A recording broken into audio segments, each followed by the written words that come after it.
नमस्कार दोस्तों, मैं विकास अपने विकास जीएस क्लासेज में आप सभी का स्वागत करते हैं। आज की कक्षा में हम लोग पॉलिटी खंड के अंतर्गत राज्य के नीति निर्देशक तत्व को पढ़ेंगे। आइए वर्ग की शुभारंभ करने की घोषणा करते हैं। बात अगर यहाँ हम लोग देखें DPSP directive principle of state policy राज्य के नीति निर्देशक तत्व के संबंध में, तो नीति निर्देशक तत्व की मूल रूप से देखा जाए तो ये क्यों लाया गया, लाने के पीछे कुछ कारण होंगे। उस कारण के एक ही लाइन में अगर समझा जाए, एक ही वाक्य में, तो हमारे जो संविधान निर्माता थे उन सभी के इच्छा मंशा की बात करें, इच्छा की बात करें, आकांक्षा की बात करें, उन सभी महत्वपूर्ण आकांक्षाओं को यहाँ समाहित किया गया है। यानी वे किस प्रकार से हमारे देश को आने वाले भारत को देखना चाहते थे, वहाँ क्या क्या दिक्कतें हो सकती थी, किस प्रकार की समस्या न हो, उन समस्याओं को जो भी वहाँ व्याप्त थी हमारे भारत में और आज भी व्याप्त, उन सभी को कैसे दूर किया जाए, उन सभी के बारे में एक अपने विचार जो है सो DPSP के में उन्होंने दिया है। जैसे जिसका अंतर्गत देखें हम लोग तो संविधान निर्माताओं की सबसे पहले बात यहाँ मंशा। अब मंशा क्या थी, तो जैसे कि यहाँ देख सकते हैं आप गांधी की विचार, गांधी की विचारधाराओं को भी आप यहाँ देख सकते हैं राज्य के नीति निर्देशक तत्व में। उदाहरण के रूप में आर्टिकल 40 लीजिए, आर्टिकल 43, आर्टिकल 47, आर्टिकल 48, यानी गांधीवादी विचार। आर्टिकल 43 में कहा गया जो ग्राम स्वराज, ग्राम पंचायतों का गठन होगा आर्टिकल 40 में। आर्टिकल 47 की बात करें तो मादक पदार्थों पर रोक, आर्टिकल 48 की बात करें तो गोवध पर रोक। तो इस प्रकार से हम लोगों ने क्या देखा गांधी के बारे में। इतना ही नहीं, DPSP के अंतर्गत हमारे समाज में सामाजिक, आर्थिक और राजनीतिक न्याय की स्थापना की भी बात की गई। हमारे संविधान निर्माता चाहते थे जो कि हमारे देश में जो भी हैं, हमारे देश में, हमारे समाज में किसी प्रकार की अन्याय की भावना न उत्पन्न हो, अन्याय जन्म न ले। तो अगर ये भी पूछा जाए हमारे समाज में, हमारे संविधान में कहाँ कहाँ पर, यानी कहीं किस किस जगह पर वर्णन किया गया है सामाजिक, आर्थिक और न्यायिक समानता के बारे में, राजनीतिक न्याय के बारे में, तो वह किया गया है प्रस्तावना में और दूसरी जगह किया गया है DPSP में, यानी राज्य के नीति निर्देशक तत्व में। तो यहाँ पर हम लोगों ने क्या देखा जो कि सामाजिक व आर्थिक और राजनीतिक न्याय का प्रतीक भी कह सकते हैं राज्य के नीति निर्देशक तत्व को। अगर बात यहाँ इससे थोड़ी और आगे बढ़े तो मूल रूप से अगर कहा जाए तो ये जो है राज्य के नीति निर्देशक तत्व, इसके माध्यम से हमारे संविधान निर्माता चाहते थे जो कि हमारे देश में किस प्रकार से एक कल्याणकारी राज्य की स्थापना किया जाए। कल्याणकारी राज्य का मतलब हुआ जो कि जन्म से लेकर कब्र तक जितनी भी सारी चीज़ें होती है व्यक्तियों की ज़रूरत, उन सभी ज़रूरतों की, उन सभी आवश्यकताओं की, न्याय की, मूलभूत आवश्यकताओं की पूर्ति किस पे निर्भर करती है कल्याणकारी राज्य के अंतर्गत, तो वो होती है सरकार के अंतर्गत। स्टेट की अगर बात करें तो स्टेट दो तरह की होती है। पहला होता है पुलिस स्टेट और दूसरा होता है वेलफेयर स्टेट।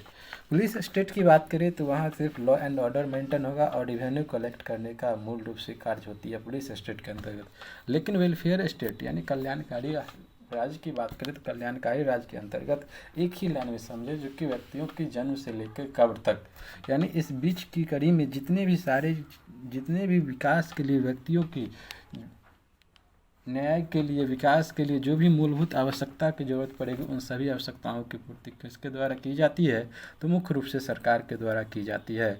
और इसे क्या कहा जाता है, तो इसे कहा जाता है वेलफेयर स्टेट या कल्याणकारी राज्य। आइए आगे बढ़ते हैं। राज्य के नीति निर्देशक तत्व के बारे में DPSP directive principle of state policy जो कि आयरलैंड से लिया गया और भाग 4 अनुच्छेद 36 से 51 में हम लोग यहाँ पर क्या देखें जो कि DPSP कहाँ से लिया गया है, तो वह लिया गया है आयरलैंड से। संविधान के भाग 4 में इसका वर्णन है और यह अनुच्छेद 36 से 51 के तहत है। कितना से कितना तक, अनुच्छेद 36 से 51 और भाग 4 के अंतर्गत लिया कहाँ से गया है, तो वह लिया गया है आयरलैंड से।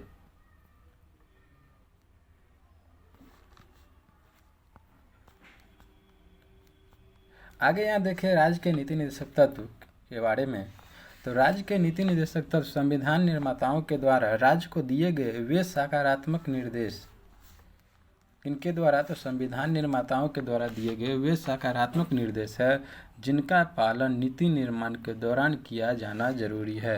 यानी हमने पहले ही कह दिया जो कि ये क्या है, निर्माण के उन लोगों की क्या है, हमारे देश में किस प्रकार कल्याणकारी राज्य स्थापित किया जाए, उन्हीं के बारे में क्या किस प्रकार स्थापित किया जाए, उन्हीं नीति के बारे में कहा गया है, उनके हिस्से के बारे में, उनकी आकांक्षा के बारे में कहा गया है कि जब भी हमारे देश में किसी प्रकार की नीति का निर्माण होगा तो उसमें डीपीएसपी का उपयोग किया जाना, उसका पालन किया जाना जरूरी है। तो हम लोग निर्देशक तत्व का उद्देश्य की बात करें, निर्देशक तत्व का उद्देश्य क्या है, तो उसका उद्देश्य है कल्याणकारी राज्य बनाना।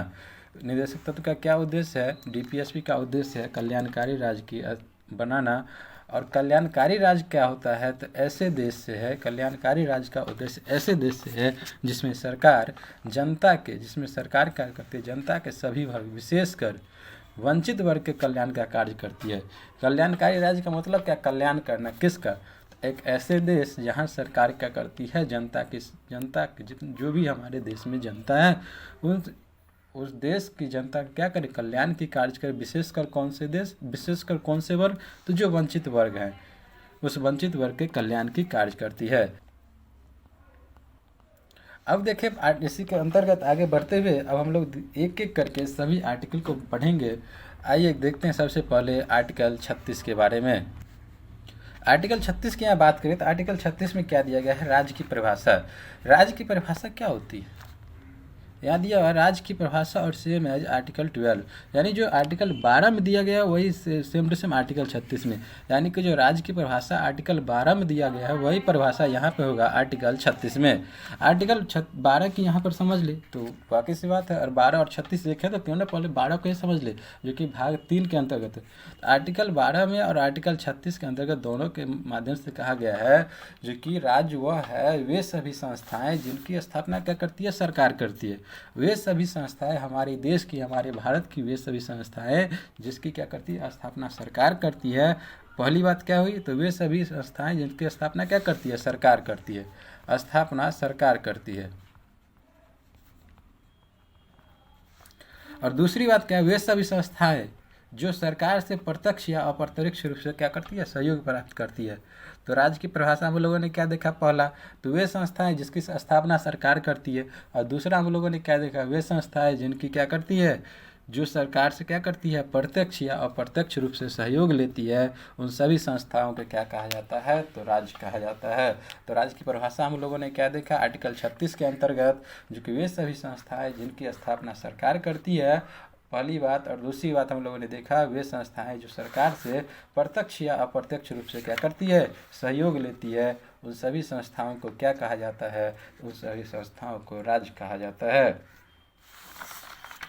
यहाँ हम लोग देखें तो आर्टिकल यहाँ 36 आर्टिकल 12 के संबंध में एक बात और जो कि अगर आर्टिकल 12 पूछे और आर्टिकल 36 इसमें प्राथमिकता किसको दिया जाएगा, तो यहाँ सबसे पहले अगर पूछा था तो आर्टिकल 12 को प्राथमिकता दिया जाएगा।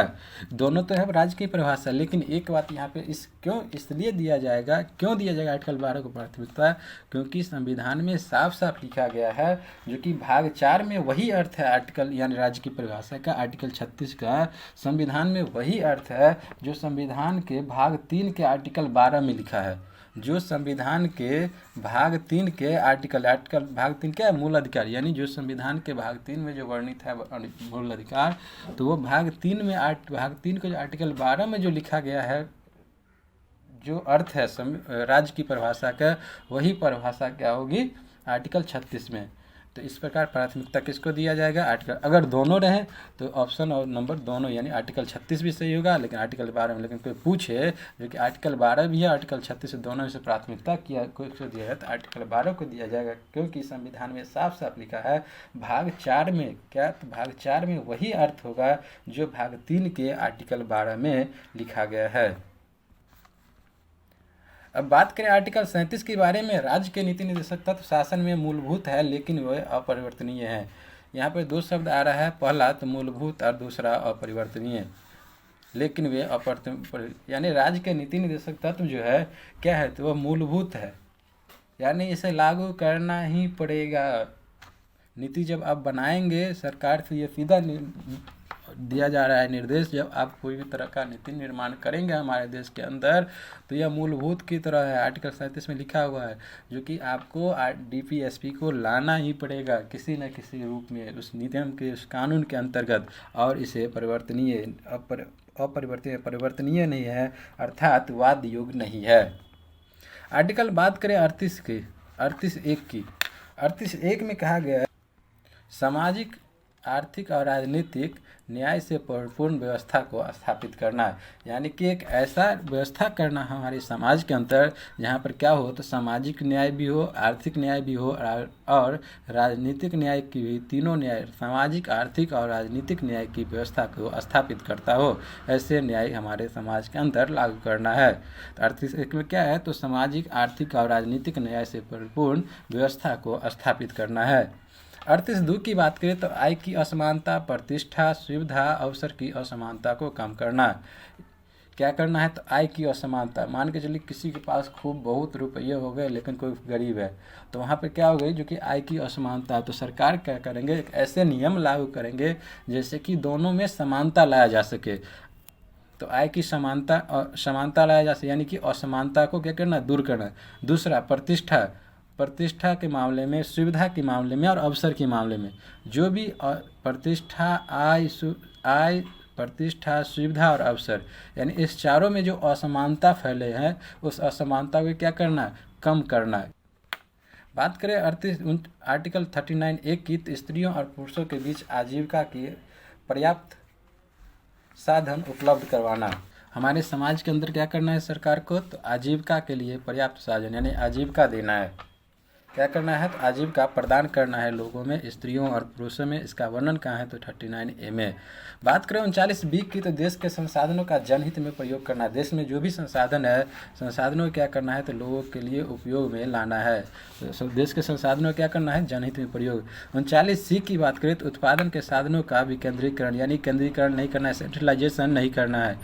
जो भी हमारे देश में उत्पादन के साधन है, जो भी हमारे संसाधन से उससे जो उत्पादन होती है या उत्पादन के साधन, उसका क्या करना है, सेंट्रलाइजेशन है, विकेंद्रीकरण, यानी कि उस उत्पादन तक सभी की पहुंच होनी चाहिए। एक एक नागरिक के प्रयास होना चाहिए सरकार का, जो कि उस उत्पादन का जो है हर एक व्यक्तियों को पहुँच होना चाहिए। तो 39(c) में क्या है, तो उत्पादन के साधनों का विकेंद्रीकरण करना। 39(d) की बात करें तो स्त्रियों और पुरुषों के लिए समान कार्य के लिए समान वेतन। समान कार्य के लिए, यानी कि इसका मतलब ये नहीं जो कि समाज, हमारे पुरुष प्रधान समाज तो आज भी कहा जाता है भारत में, जो कि अगर कोई सेम काम करती है उतना ही, अगर 5 घंटे स्त्री और 5 घंटे पुरुष भी काम करते हैं तब भी, और उतना ही जितना प्रोडक्ट का निर्माण पुरुष कर सकता है उतना ही प्रोडक्ट का निर्माण अगर स्त्री करती है, इसके बावजूद स्त्रियों को एक नकारात्मक भावना से देखा जाता है। तो इस नकारात्मक भावना को क्या करना है, दूर करना है सरकार को। तो स्त्री और पुरुषों को क्या करना है, अगर समान कार्य है तो उसके लिए समान वेतन भी देना पड़ेगा स्त्री और पुरुषों दोनों के बीच।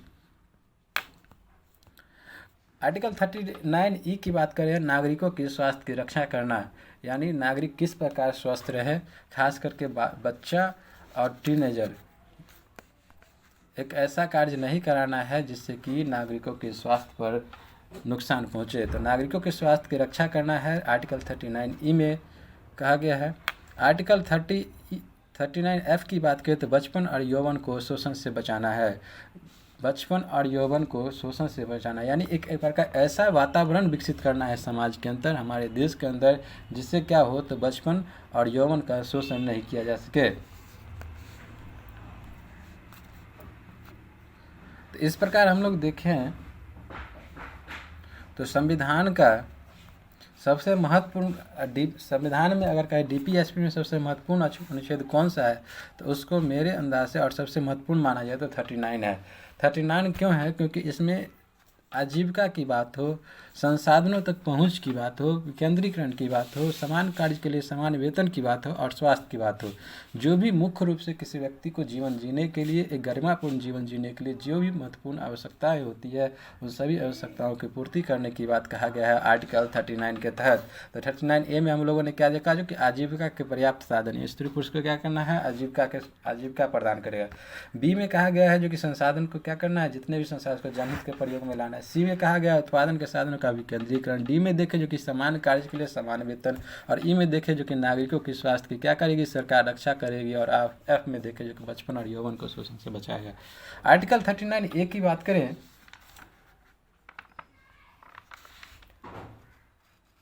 आर्टिकल 39A निःशुल्क कानूनी सहायता और समान न्याय प्राप्त करना। ए का मतलब अगर लगा है कैपिटल ए तो इसका मतलब ये हो गया जो कि बाद में जोड़ा गया, अर्थात हमारे देश में जो भी लोग हैं, जो भी गरीब खास करके जो लोग हैं, उनको क्या किया जाए, अलग रुपया किसी से नहीं लिया जाएगा। लेकिन अगर एक तरह से बात किया जाए तो सभी देश में और भारत में खास करके तो गरीबी लगभग बीपीएल परिवार में देखा जाए तो 29% अभी भी हमारे देश में बीपीएल श्रेणी में लोग हैं। लगभग 29% भी हमारे देश में बीपीएल श्रेणी में अर्थात गरीब है। तो इस देश में, और दूसरी बात ये करें तो कानूनी सहायता और न्यायपालिका की जो चक्कर होती है वो काफ़ी जो है सो खर्चीला होता है। इसमें अत्यधिक बहुत सारी धन की आवश्यकता होती है। तो इसके ध्यान में रखते हुए हमारे संविधान के डीपीएसपी में यह प्रावधान किया गया है जो कि हमारे देश के जो नागरिक है उन्हें क्या दिया जाए तो निःशुल्क कानूनी सहायता दिया जाए, यानी फ्री सेवा दिया जाए कानून के मामले में। और उसके लिए क्या किया जाए तो समान न्याय की व्यवस्था। समान न्याय इसका मतलब ये नहीं जो कोई अमीर है तो उसके पक्ष में न्याय दिया जाएगा, इस प्रकार की व्यवस्था हमारे संविधान में नहीं किया गया है। तो क्या किया गया है तो निःशुल्क कानूनी सहायता और समान न्याय प्राप्त करना किसका उद्देश्य है तो आर्टिकल 39 में ए में वर्णित है। इसी को ध्यान में रखते हुए 1987 में, कब तो 1987 में भारत सरकार द्वारा नलसा को स्थापित किया गया। NLSA किसको स्थापित किया गया 1987 में, नलसा को स्थापित किया गया। नलसा का फुल फॉर्म था नेशनल लीगल सर्विस अथॉरिटी, राष्ट्रीय विधिक प्राधिकरण सेवा। नलसा के माध्यम से क्या करना है तो नलसा का राष्ट्रीय लेवल पर क्या करना है नलसा, और स्टेट लेवल पर किया गया सलसा और डिस्ट्रिक्ट लेवल पर किया गया डलसा। ये नलसा, डलसा और सलसा का जो स्थापना किया गया इसका मुख्य उद्देश्य है जो कि निःशुल्क कानूनी सहायता करना। समाज में हमारे देश के लोगों को निःशुल्क कानूनी सहायता प्रदान करने के लिए नलसा, डलसा और सलसा के, यानी राष्ट्रीय लेवल पर नलसा, राज्य लेवल पर सलसा और जिला स्तर पर डलसा की स्थापना किया गया। नलसा के संरक्षक, तो नलसा के बारे में हम लोग क्या देखा जो कि नलसा के अध्यक्ष कौन हुए तो सुप्रीम कोर्ट के दूसरे वरिष्ठतम जज, और संरक्षक कौन हुए तो सुप्रीम कोर्ट के चीफ जस्टिस। क्यों नलसा, सलसा और डलसा को लाया गया तो नलसा, सलसा और डलसा को लाने का उद्देश्य जो कि हमारे समाज में कानूनी व्यवस्था को जो है व्यापक स्तर पर एक अच्छी निःशुल्क कानूनी सहायता दिया जाए, जिससे कि क्या हो तो एक समान निःशुल्क कानूनी सहायता प्रदान किया जाए लोगों को और समान न्याय प्राप्त होगा। आर्टिकल 40 की बात करें तो पंचायतों का गठन और सशक्तिकरण की बात की गई है। आर्टिकल 40 की बात करें तो गांधी जी का सपना से यहाँ जुड़ गया है पंचायतों का गठन और सशक्तिकरण करना, यानी पंचायत में गांधी का यहाँ विचार देखें तो गांधी का यहाँ विचार दिख रहा है। गांधी जी का सपना था जो कि हमारे देश के विकास होने से सबसे पहले अगर गाँव का विकास हो तो भारत की विकास अपने आप हो जाएगी। और भारत कहाँ बसती है तो भारत की आत्मा बसती है गांव में, ऐसा गांधी जी का कथन था। तो गांधी जी ने हमेशा कुटीर उद्योग पर ही बल दिया और आत्मनिर्भर कैसे हमारा गांव बने, तो इस विचारधारा को ध्यान में रखते हुए संविधान के अंतर्गत संविधान के अंदर आर्टिकल 40 के अंतर्गत डीपीएसपी के माध्यम से आर्टिकल 40 में पंचायतों का गठन और सशक्तिकरण की बात किया गया है। तो आर्टिकल 40 में क्या दिया गया है तो पंचायतों का गठन और सशक्तिकरण करना। आर्टिकल 41 की बात करें तो रोजगार का अधिकार, बेरोजगारी, बीमारी, विकलांगता और वृद्धावस्था में नागरिकों की सहायता प्रदान करना।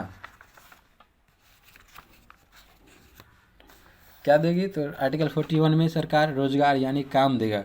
रोजगार की बात कहा गया है, रोजगार का अधिकार। दूसरा, बेरोजगारी दूर करने पर सरकार काम करेंगे।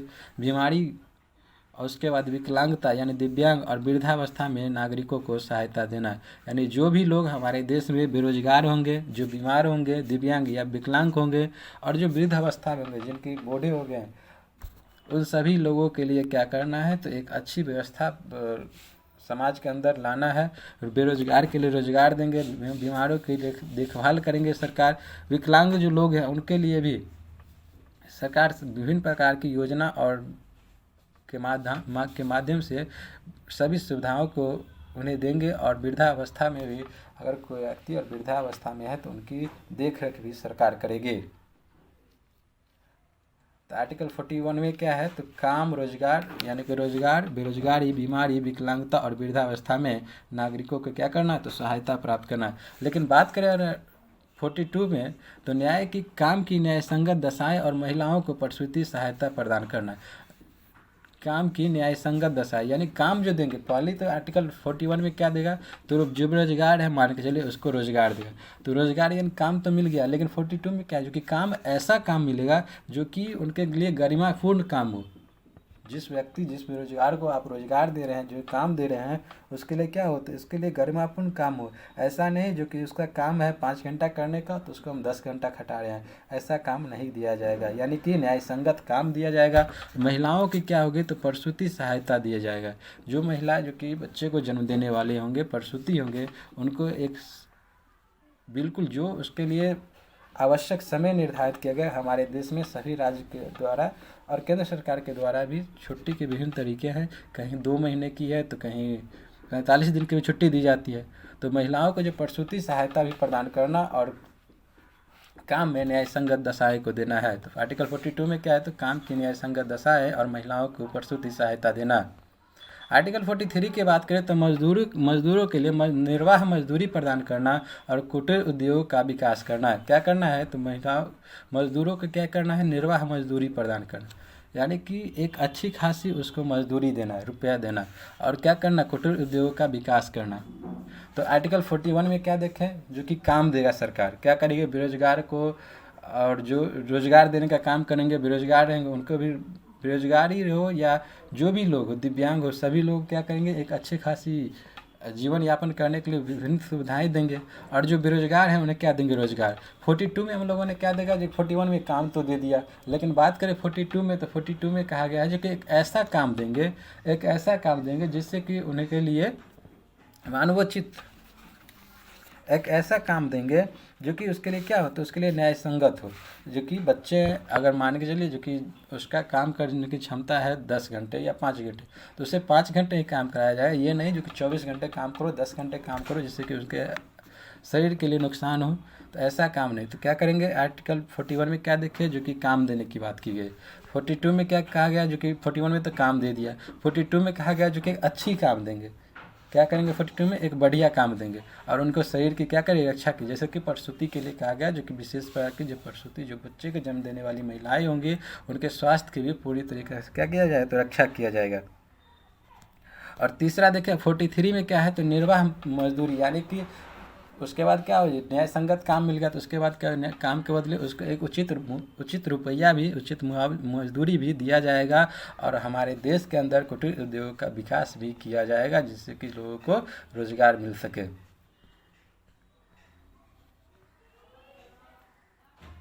आर्टिकल 43A की बात करें तो उद्योग के प्रबंधन में मजदूरी की भागीदारी की बात की गई है।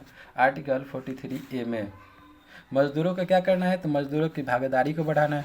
और दूसरा क्या करना है, आर्टिकल 43A में क्या है, तो उद्योगों के प्रबंधन करना और उसमें क्या करना है, मजदूरों की भागीदारी करना। और मजदूर उनसे सरकार से खुश है या नहीं, इसके लिए क्या करना है, तो विभिन्न संगठन को तो बनाए हुए हैं। उन संगठन का अगर उदाहरण के तौर पर देखें तो भामस, एनटक, एटक इत्यादि संगठन के माध्यम से सरकार क्या करती है, मजदूरों के मनोदशा के समय समय पर सरकार जो है मजदूरों की मनोदशा के बारे में जानकारी लेते रहते हैं। आर्टिकल 43 की बात करें तो आर्टिकल 43B में सहकारी संस्थाओं की उन्नति करना। इसे कब लागू किया गया, तो 97वां संविधान संशोधन अधिनियम 2012 के तहत 97वां संविधान संशोधन 2012 के द्वारा सहकारी संस्थाओं के उन्नति करना के संबंध में आर्टिकल 43B को लाया गया था। आर्टिकल 43 क्या है, जो कि सहकारी संगठन को क्या करनी है, स्थापना करना है और उसको क्या करना, उन्नति करना है। जिससे क्या करें, तो हमारे समाज में आर्थिक जो असमानताएं हैं उसे दूर किया जाए, बेरोजगारी को दूर किया जाए। इसे किस प्रकार जोड़ा गया? 97वां संविधान संशोधन 2012 के द्वारा आर्टिकल 43B को जोड़ा गया। तो 43 में क्या है? तो मजदूरों के लिए निर्वाह मजदूरी प्रदान करना और क्या करना? कुटीर उद्योग का विकास करना। दूसरा क्या है? 43A की बात करें तो उद्योग के प्रबंधन में मजदूरों की क्या करना है? भागीदारी देना है। उद्योग का प्रबंध करेंगे और उसमें मजदूरों के भी लाएंगे और विभिन्न ट्रेड यूनियनों के माध्यम से क्या करेंगे? सरकार मजदूर की मनोदशा की जानकारी भी लेते रहेंगे। और 43B में क्या है? जो कि सरकारी संस्थाओं की स्थापना करेंगे और उन स्थापनाओं के साथ सरकारी संस्था में उन्नति भी करना है, जिससे हमारे देश में क्या हो? तो लोगों में जो बेरोजगारी की दर है वो कम हो, रोजगार की स्थिति अच्छी हो और सामाजिक में आर्थिक असमानता को भी दूर किया जाए। इसे किस प्रकार जोड़ा गया? तो 97वां संविधान संशोधन 2011 के माध्यम से आर्टिकल 43B को लाया गया। आर्टिकल 44 की बात करें तो नागरिकों के लिए समान नागरिक संहिता CBC, समान नागरिक संहिता आजकल बहुत चर्चे में है। CBC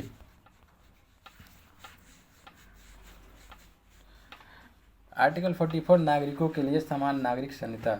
अब समान नागरिकता पूछेंगे तो हमारे देश में था तो नहीं है 100%, लेकिन 98% है। वो 102% क्यों नहीं है, लेकिन इसमें 2% कहाँ गया? तो हमारे जैसे कि हिंदू और मुसलमान में विवाह करने की तरीके अलग है, गोद लेने की तरीके अलग है, तलाक लेने की तरीके अलग है।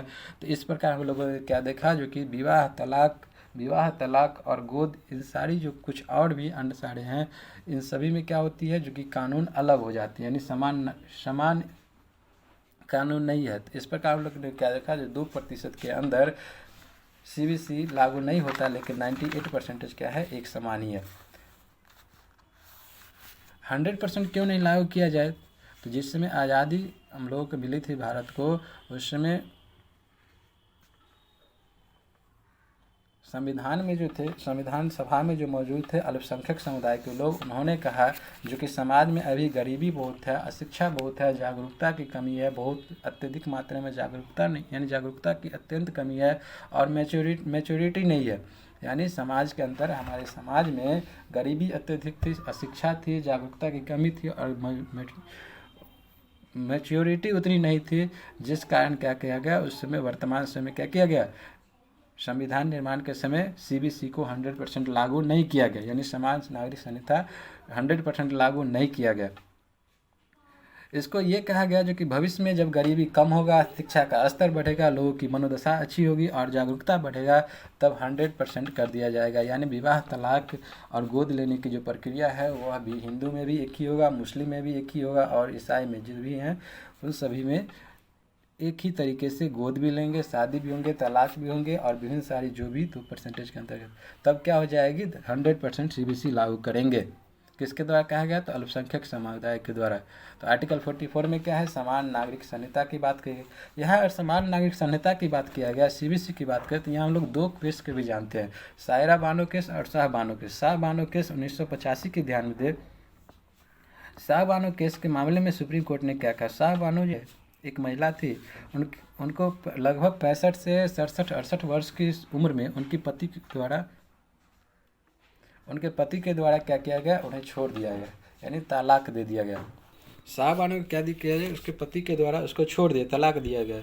उस समय उसकी उम्र कितनी थी शाह बानो की? तो लगभग 65-67 वर्ष की उम्र थी और उसके पास कितने बच्चे थे? तो कुल 5 बच्चे थे। अब 65-67 वर्ष की उम्र में 5 बच्चों के साथ वो कहाँ अपना जीवन यापन करेंगे? उसकी दूसरी शादी भी नहीं हो सकती थी।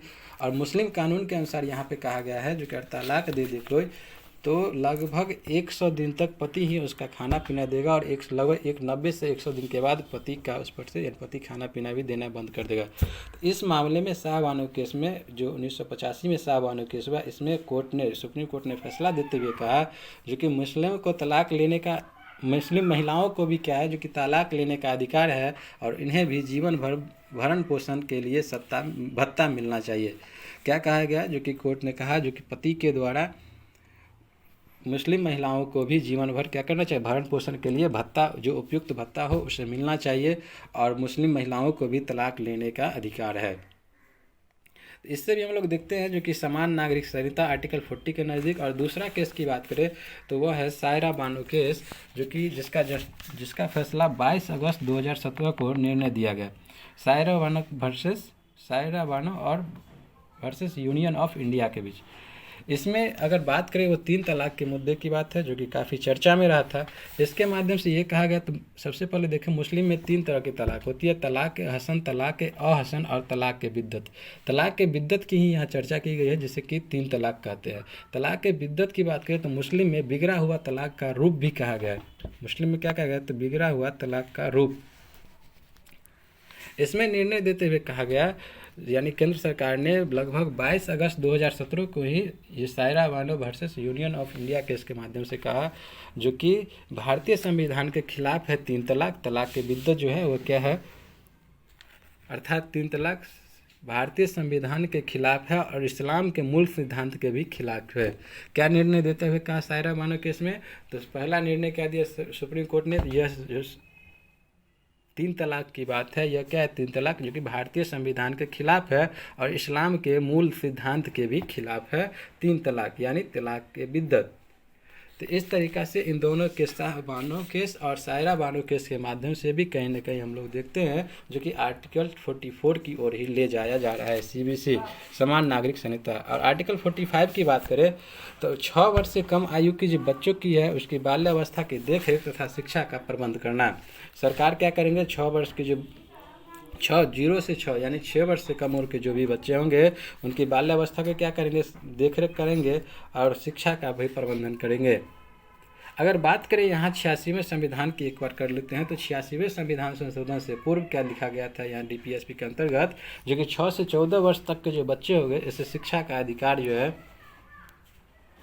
उससे पहले था जो 6 से 14 वर्ष तक के जो बच्चों के जो है शिक्षा का अधिकार भी आर्टिकल 45 के अंतर्गत ही जोड़ा गया। लेकिन 86वें संविधान संशोधन के माध्यम से 6 से 14 वर्ष के बच्चों के लिए शिक्षा का अधिकार किसमें कर दिया गया, तो फंडामेंटल राइट के आर्टिकल 21 में शामिल कर दिया गया है। तो इस प्रकार यहाँ पे क्या कर दिया गया, 86वें संविधान संशोधन 2002 के द्वारा 14 वर्ष तक के जो बच्चों को जो शिक्षा का अधिकार था उसे हटा करके कितना कर दिया, जो कि 6 से कम आयु तक के जो बच्चे होंगे उनकी क्या करेगी सरकार, तो बाल्यावस्था की देखरेख करेंगे और शिक्षा का प्रबंध करने के भी कार्य करेंगे सरकार।